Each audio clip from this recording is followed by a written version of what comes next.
It's hard to fathom a different world than the one that we live in today. Lost kingdoms in the past are merely relics, tombs, and temples today. What we do know of the past, we learned from deciphering old languages. Who ruled Egypt 1,000 years ago? There's proof everywhere you look in Egypt. You just have to know what you're looking for. This is what we've learned so far. On the last episode of SteinVentures, we hopped on a boat and traveled to the island of Hurghada, where we explored Philae Temple and discovered clues of the past. Our Nile cruise began in Aswan. Merchants on boats tried to sell us their goods at the Esna Lock, and we got a chance to see Ambo Temple at night. This was just the beginning of the Lost Kingdoms. The Nile cruise ended in Luxor. And Luxor marks the holy grail of temples, gods, kings, and queens. Egypt is very mysterious. There is so much history in this country, archaeologists are still excavating the land and finding new discoveries. This is Luxor Temple. Notice only one obelisk at the entrance. There used to be two. Unbeknownst to us, we visited the second one back in 2009. Brought directly from Egypt, the Concorde obelisk is the oldest monument in Paris. Luxor Temple, southern sanctuary to the ancient Egyptians, was so called because of its location within ancient Thebes, modern Luxor. It is located around 3 kilometers to the south of Karnak Temple, to which it was once linked with a processional way bordered with sphinxes. This was by far our favorite of all the temples that we saw, and seeing it at night gave it an even more mysterious feeling, like we were being watched by the ancient kings and queens that used to reside in these halls. You gaze into the eyes of these statues and you begin to think, what if something or some entity is staring back at me? One of the most awe-inspiring rooms of the temple was the hypostyle hall, which means an interior space whose roof rests on pillars or columns. The word literally means under pillars, and the design allows for the construction of large spaces, as in temples, palaces, or public buildings, without the need for arches. It was used extensively in ancient Egypt. I could walk these halls for hours. The ancient Egyptians are known for their beautiful temples, and the Luxor Temple in Thebes is one of the most extraordinary. This was the most well-preserved temple we visited.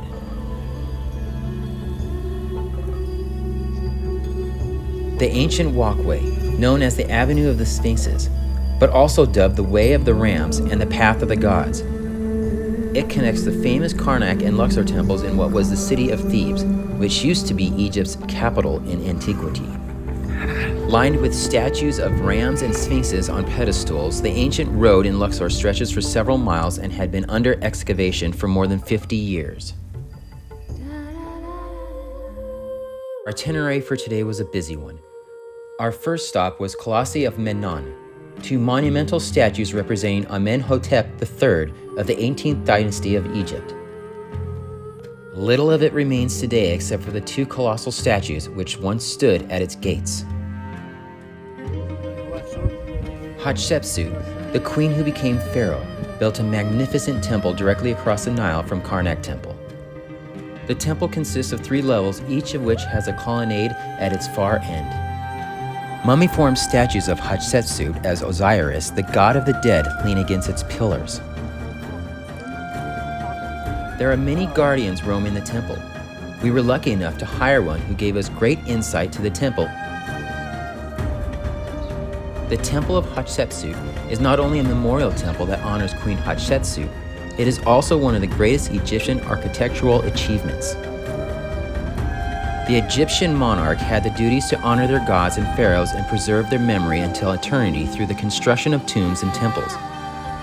Queen Hatshepsut was always aware of the ways to elevate her public image and immortalize her name.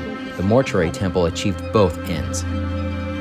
She was the daughter of a very powerful god in Egypt, and that's why she ruled as a man would. She ruled for about 2 decades. Her reign period was the most peaceful and prosperous in the history of Egypt. She is characterized by successful trade, economy, and her many public works projects which provided jobs for laborers from across the nation.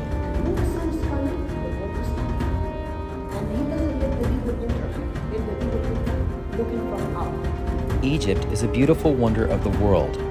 You might not think so because it's a country surrounded by about 94% desert. In fact, only 3.5% of the total land area is cultivated and permanently settled.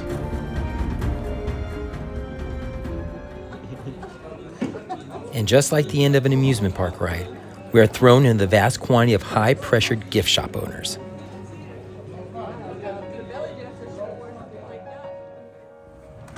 So we have made it to the Valley of the Kings.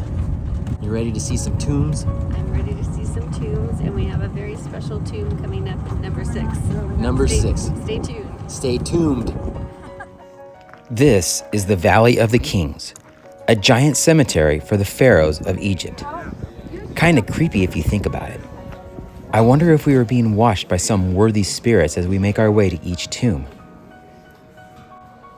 Oftentimes, we do not view these archaeological historical sites to be a form of a graveyard, when in fact, that is exactly what they are. And to top it off, it was used as a burial place for almost 500 years. That can add up to be a lot of dead people, or more specifically, spirits watching us. I have to be honest though, while walking the grounds, I too never saw this place as a huge graveyard until I started putting this video together. While the pyramids house the tombs of the Old Kingdom pharaohs, the Valley of the Kings is where the New Kingdom pharaohs were buried, including the legendary boy King Tut. As you wander around the valley, you can descend deep into the tombs and uncover the secrets of ancient Egypt. From there, you will be in awe at how these extravagant tombs, fitted with corridors and decorated with hieroglyphics telling stories and prayers, it's quite an amazing sight to see. The other one, the walls were protected, with plastic. Right. And this one, it's not. So I can touch all I want. Are you going to? No, I'm not. Good. You're going to be respectful. Very, very interesting. Then you have the cobras up there to protect him. Ancient Egyptians believed that there is an afterlife for the living. To preserve the bodies for the next world, the deceased would be mummified before burial, where the burial sites were dependent on the status of the deceased. The Valley of the Kings, for example, was only reserved for the pharaohs and powerful nobles. Okay, so that's tomb number 2. Now we're on our way to tomb number 3. We get to see 4 of them today out of, forgot how many we said there were. To ensure a smooth transition from life to afterlife, the pharaohs would be buried together with their treasures. Okay, so this is King Ramesses V tomb that was taken over from King Ramesses VI. And obviously it's gonna be warmer here because I'm shedding my clothes. So when they say layer, definitely layer. Yeah, at least in January. So the deeper you go into this tomb, the more colorful it gets. Mm-hmm. Sun. More colorful when I take off my sunglasses. Yeah, right? All the different colors here, even on the ceiling. Because the closer you get to the sun bleaches out the colors. Yeah. And here's some proof. It was believed that the dead could retrieve their goods in the afterlife. The most legendary and prized treasure found in the Valley of the Kings is, of course, King Tut's golden mask, though it has now been moved to the Cairo Museum. Other treasure found in the tombs together with the mummies were furniture, clothes, wine, and figurines of servants. In some cases, the pharaohs were buried with their beloved household pet. The pets, from birds to cats and crocodiles, were also mummified. I can only imagine walking these grounds at night. A tale that was told of a haunting around the area is a haunting of a ghost chariot. The chariot goes speeding past the living in the dead of night, usually right at midnight, with a short Egyptian king holding the reins that control black horses. But don't be scared. We never saw a thing.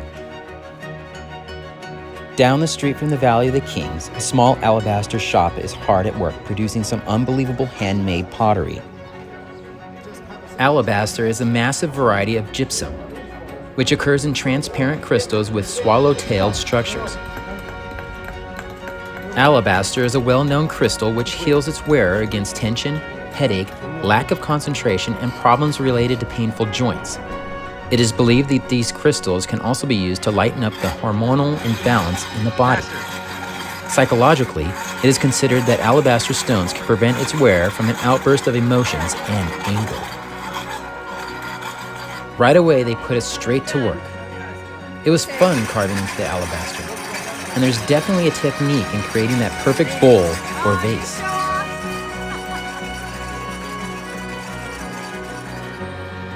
This gemstone was named after a town named Alabaster in Egypt, which is also one of the sources of alabaster. Alabaster is considered as the protective stone, especially for babies, kids, and for them who are innocent at heart.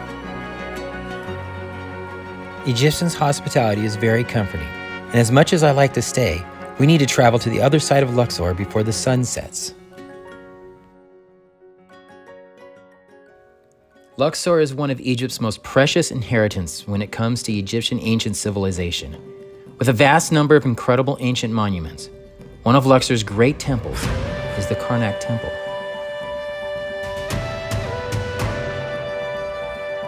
The Karnak Temple complex consists of a number of temples, chapels, and other buildings in the form of a village, and it is for that reason the name Karnak was given to this complex.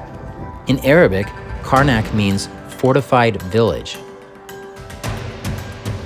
During the New Kingdom, the Karnak Temple complex was the center of the ancient faith while power was concentrated at Thebes, and its significance is reflected in its enormous size. In addition to its religious significance, it was also served as a treasury, administrative center, and a palace for the New Kingdom pharaohs. It is to this day considered as the largest temple complex ever constructed anywhere in the world. The precinct of Amun contains all the most famous sections of the Karnak's complex, including the dizzy Great Hypostyle Hall. This hall of 134 massive columns is one of the most impressive places in all of Egypt. You look up and wonder to yourself, did giants once live here?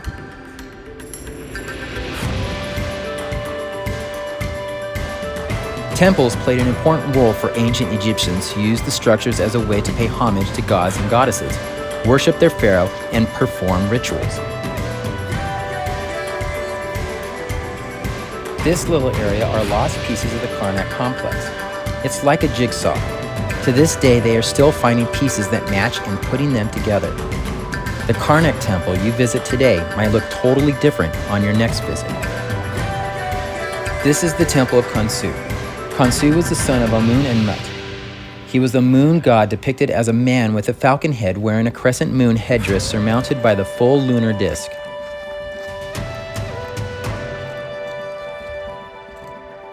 And as you can see, they're still putting the puzzle together. It's pretty amazing how they find all these pieces and just make them fit. Karnak Temple Sacred Lake is the largest of its kind. The lake was used by the priests for ritual washing and ritual navigation. It is said if you walk around the red granite scarab 3 times, you will be blessed with good luck. I had nothing to lose. We enjoyed our time at the Karnak Temple. You definitely can spend a whole day there, but the best part of the temple was indeed the Great Court and the hypostyle halls. So if you don't have time to explore the whole temple, make sure you visit those 2 areas.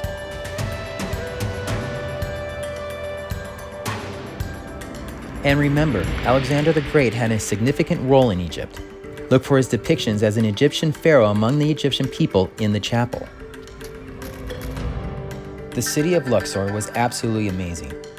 It had the most to offer than any other city without the hectic traffic. We loved the history of the city and trying to figure out the clues the ancient ones left behind. We were a little sad to leave, but we had a 6-hour bus ride to look forward to. We were headed to our beach resort on the Red Sea in the town known as Hurghada.